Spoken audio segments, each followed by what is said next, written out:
Hello, hello, hello, and welcome to the Journey with Janey podcast. I am in the office again today, so welcome to the Journey with Janey office space. And yeah, I usually give a weather update. The sun is shining, there is no wind, and there is still lots of horseflies out there. So I am here with you today, just briefly to pop on and help you. And the first question I have to ask, have you done that 1% better each and every day since our chat last week? So I'm here as a coffee chat today. Haven't really planned anything and we'll go with the flow. So I have my cuppa. I've opened David Kessler's Finding Meaning book at a page, and I thought, right, we'll just go with that. So we are looking at the what if questions. So this kind of got me thinking along the lines of storytelling and what are the stories you are telling yourself. So as an author of two books, both of them sat behind me there if you're viewing, and my first book, Janey, You Never Realise, I have mentioned before, and Janey, the Daydreamer. So Janey, You Never Realise is about me growing up on the farm, but that also links into a lot of the things I say now come back to You Never Realise, and then I go, oh, that's the name of my book. So I think what I'm trying to get round to with regards to the storytelling and what you tell yourself on the inside. So what are those stories that are going on inside of you that are creating the reality that you have on a daily basis? So I'm trying to think of an analogy of how to describe what I'm trying to tell you.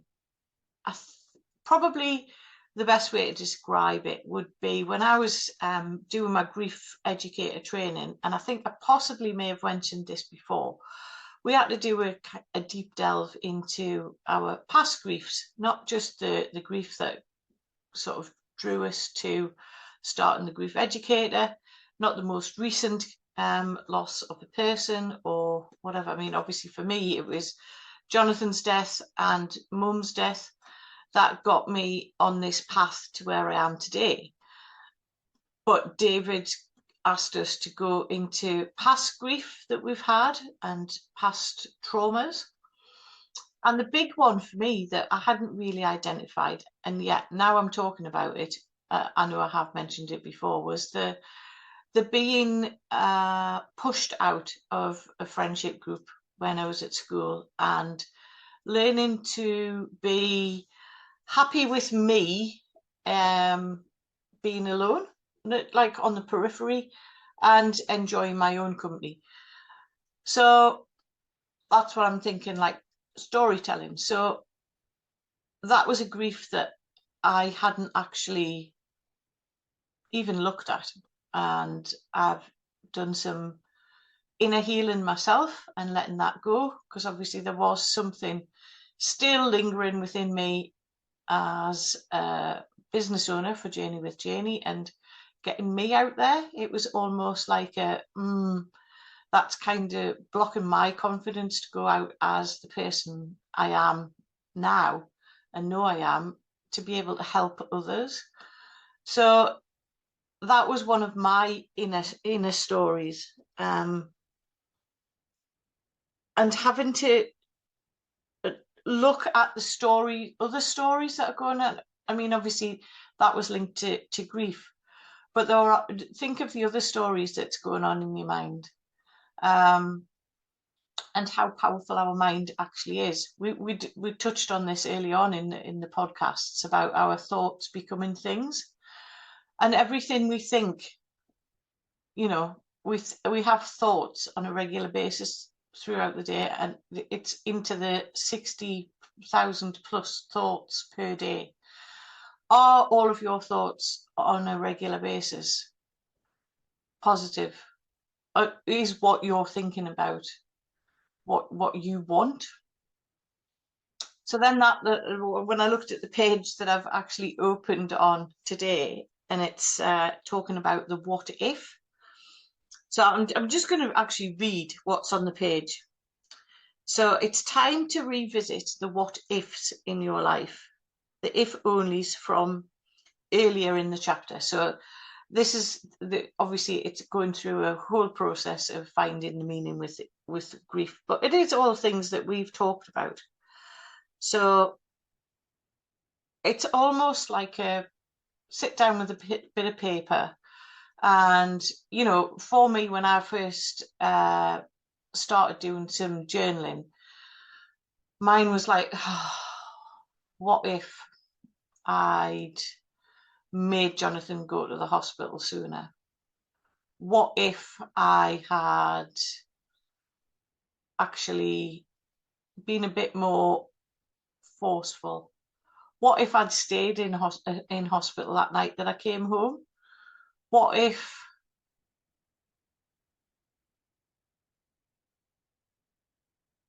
is a really, really powerful, and there will be a lot of what ifs. If I'd done this, would things have been better?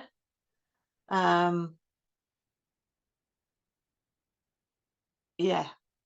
So think about the what ifs, because you will have asked yourself these questions at some point when you were dealing with your grief journey. I mean, you may not even have started on that journey of actually analysing what's going on. So I'm just going to, the three what ifs that are actually written in the book is, what if only I had not spoken with my husband about finances, he would be alive today. What if I had not asked for the pain medication when my loved one said the pain was unbearable? Would they still be alive? What if only I had not brought in tortilla soup to the hospice, my mother would not have died? So one of the things that we learned when we were doing the grief educator training was to switch, and then it was obviously the if only is the same as a what if, switching that to even if. So even if I had not spoken with my husband about finances, he would have died. Even if I had not asked for the pain medication when my loved one said the pain was unbearable, they would have still died and in pain. Even if I had not brought in tortilla soup to the hospice, my mother would still have died. So it helps you to switch the perspective, because you start to question and think about, what if I had done ... when actually, even if you had done ... the person was still going to die, the relationship was still going to diminish, the pet was still going to die, the job was still going to be not yours, you're still going to lose your job. So it's switching the perspective and getting your head around that actually we can, just by changing the words, reframe it so that your mind starts to think about well, even if I had done that, nothing would have changed. And that links into your feeding your subconscious mind, which I've talked about with the stick man, who's also behind me there, you can see. So the subconscious part of your mind that actually isn't affected by what goes on in the world and is only affected by your emotions. So that is your feelings and your emotions. So if you're starting to go, oh, what if I'd just done that? What if I'd just done this? Instead of well, even if I had done that, the outcome would still be the same.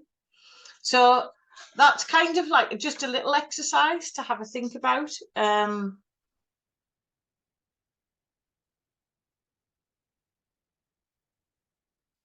yeah, and see if that kind of switches your perspective on things a little bit. It certainly helped me to do that. So, yeah. And that links into the storytelling that I mentioned at the start, because we are telling ourselves those stories. The what if I had done this? So that's the story that we're telling. And then I kind of started thinking about how we start to change our story, which is what I have done. Finding meaning, which I've done through the David Kessler training, and obviously with my mentorship, and finding meaning and purpose in what I am doing now. I'm not saying it's easy. And last week we talked about goals and being 1% better, and day by day doing one thing better to sort of create the daily habits of doing something. And without that daily discipline of doing, gratitude, a meditation, I'm not saying everybody has to follow the same process that I do, but you need to, or I did, as the person who I am, I needed somebody to hold my hand and guide me and say, do this, this, and this. So I found my community, I found my tribe, and I think one of my podcasts is actually called Finding Your Tribe. And always remember, there's where there's love, there's grief. And one of my friends sent me this beautiful quote from Jamie Anderson, and it is, grief is love with nowhere to go. So that is just something I wanted to share. I don't really know where that came from. So there you go. Take that one away and have a little think about that. And I suppose for me, it's kind of an invitation today to kind of reflect on we did the reflect on business and blah, blah, blah for the second half of the year. But maybe take time and reflect on the story that you want your life to be, and start to think about, are you ready to transform, albeit in a small way, or do you want to totally reframe and rebuild into something else? So finding the person you want to be, finding purpose in what you do, love what you do, enjoy what you do on a day-to-day basis. And always think about what your heart's telling you to do. Those little whispers that kind of pop in. I know I've said this before. The word podcast kept coming into my head, and it was kind of, oh, podcast? Who's going to want to listen to me? And yeah, you guys are still tuning in on a weekly basis, and I am eternally grateful, filled with gratitude for you guys listening to me babbling on. And I do hope that what I talk about helps. Sometimes just writing things down, and if you're having a bad, I don't like using the word bad, but if you're having a rough day and there's all sorts of things going around in your head, I had this a couple of weeks ago where I was like, and then I was like, stop. And I just sat, shut my eyes, and went, reframed what was getting me all, and yeah, put a positive spin on it. Remember, if something's negative, there's always a positive. The law of polarity is in everything. So all I'm saying is be a bit more aware of what's going on in your thoughts, your emotions. Remember, your thoughts become things. So I'm going to leave you with that today. And I hope this has helped today. And I'll be back next week. So take care, guys. Much love. Bye. Me on the Journey with Janey podcast. Always remember, there is something within you that knows no limits. It's time to believe in you. Click the subscribe button so you never miss an episode. I love reading your reviews and comments, so right away. So, if you're ready to take those small steps to transform your true self, let's do life together.